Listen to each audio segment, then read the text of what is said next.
A father stood up from his own Thanksgiving table, pointed at the front door, and told his son to leave. Nobody at that table said a word. What none of them expected, the person who would finally speak wasn't the mother, and it wasn't the son. It was the 78-year-old woman at the far end of the table who hadn't said a word all night. Drop a comment right now and tell us where in the world you are watching from. And if you are not yet subscribed to Turning Point Tales, hit that subscribe button now. The Moore family had hosted Thanksgiving in the same dining room for 31 years. Same table, extended with the same 2 leaves every November. Same seating chart, more or less, going back further than anyone at that table could accurately remember. David sat at the head, the way his father had before him. Linda sat at his right, refilling water glasses before anyone asked. Uncle Frank told the same 3 stories he told every year, and Cousin Sarah laughed at them in the same places, mostly out of habit.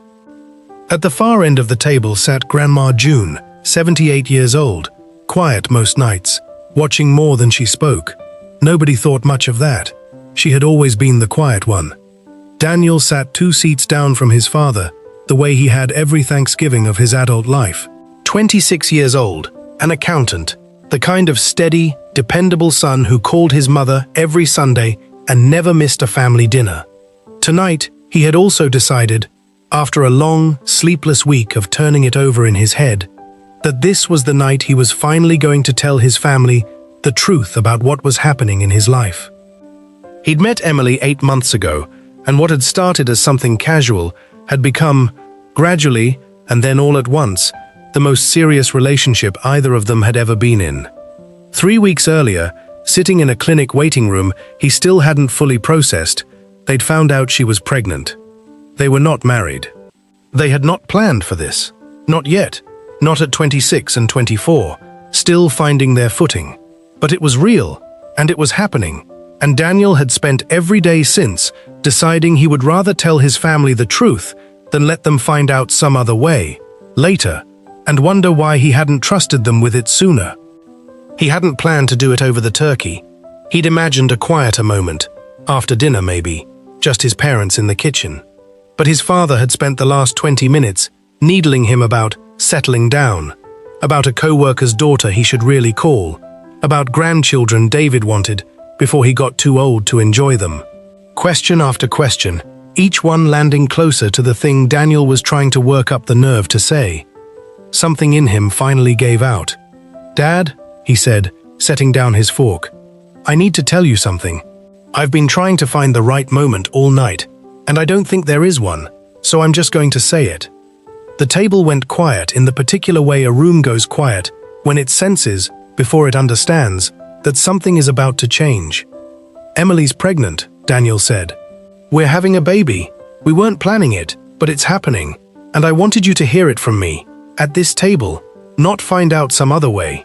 For a moment, nobody moved. Uncle Frank set down his fork with unusual care. Cousin Sarah's eyes flicked between Daniel and his father, waiting. David's face did not change right away. That was, in some ways, worse than if it had. He simply looked at his son for a long moment, jaw working, the muscles in his neck tightening, the silence stretching long enough that Linda reached over and touched his arm, a small, wordless attempt to soften whatever was coming. It didn't work.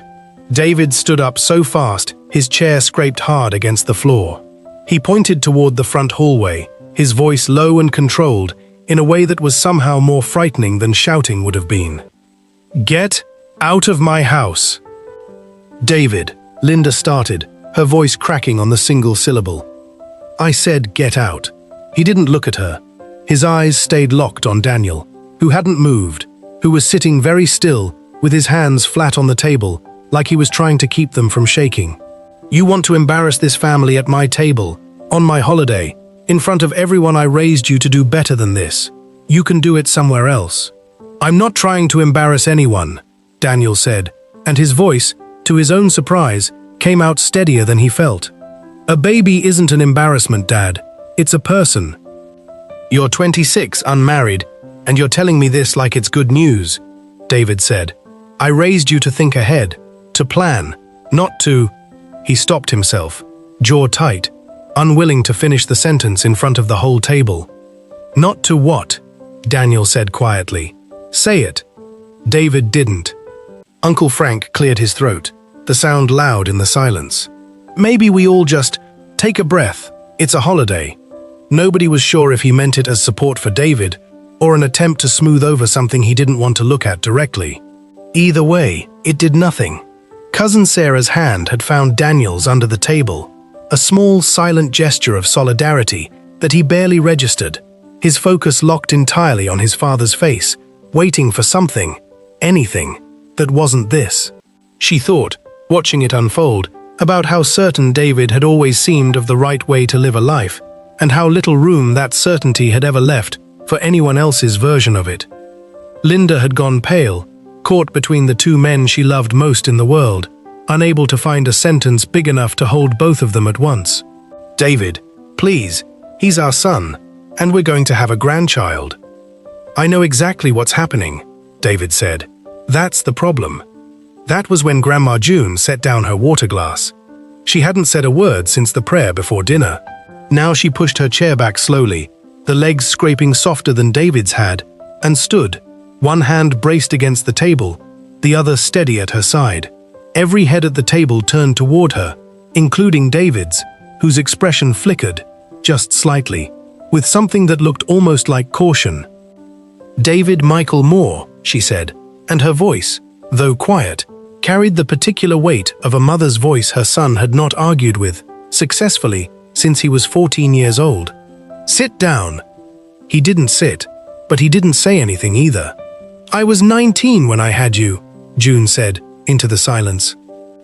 Nobody at that table had ever heard her say those words out loud. David's face changed, confusion first, then something closer to alarm. "My parents were not married when I told them," she continued. "I was 19, unmarried, working at a diner, and I told my own father exactly what you just heard from Daniel. He stood up from his table, much like you just did from yours, and told me I had ruined my life and disgraced his name, and that I could either give the baby up or find somewhere else to live." Her voice didn't waver, but something in it had gone very old and very tired. "I chose to keep you. I moved into a rented room above a laundromat 2 towns over, and I did not speak to my father again for 11 years. The room had gone entirely still. "You never told me that," David said, quieter now, some of the fury draining visibly out of his posture. "I never told anyone that," June said. "I was ashamed of it for most of my life. Not because you were a mistake, David. You were never that, but because I let a room full of people convince me, at 19, that loving my own child could somehow be a disgrace. It took me years to stop believing that, and I am not going to sit here tonight and watch you teach your son the exact same lesson I spent 60 years trying to unlearn." She looked at Daniel now, and there were tears in her eyes, but her voice stayed steady. "A baby is never the disgrace, David.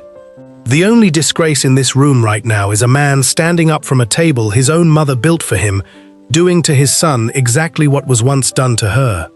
David stood frozen at the head of the table, his hand still half raised toward the door, the certainty that had propelled him out of his chair moments earlier visibly draining out of him in real time.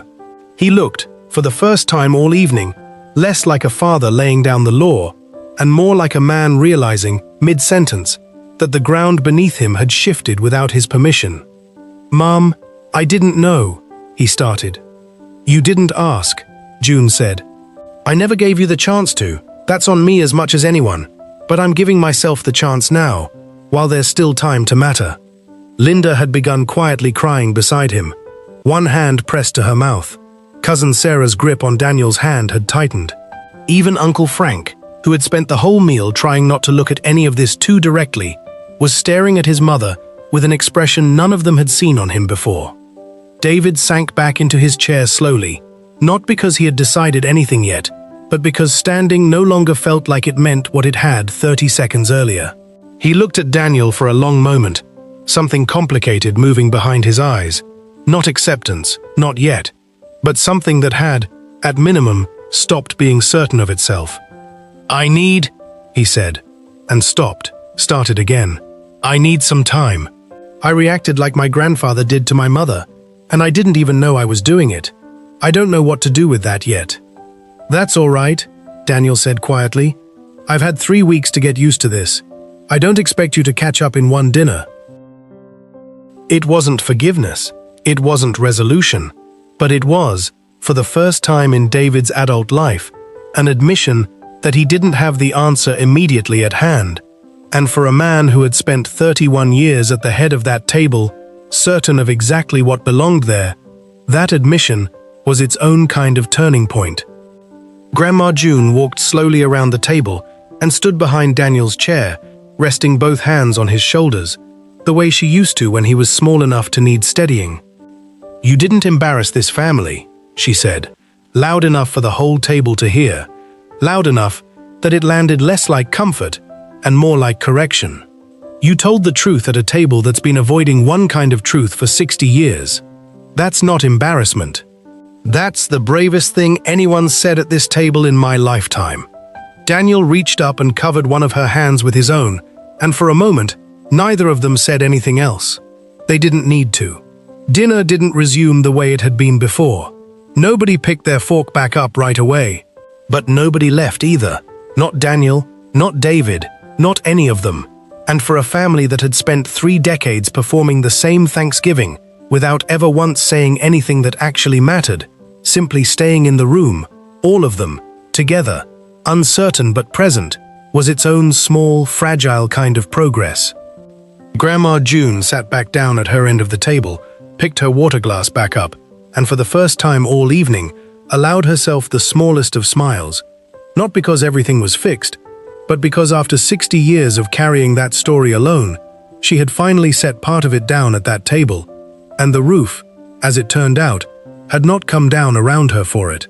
Somewhere down the line, she thought, watching David's hand rest hesitantly, uncertainly, but visibly, on his son's shoulder. Somewhere down the line, this might finally be the Thanksgiving where the pattern broke instead of repeating itself. If you enjoyed this story, please like this video and subscribe to Turning Point Tales. We will see you in the next one.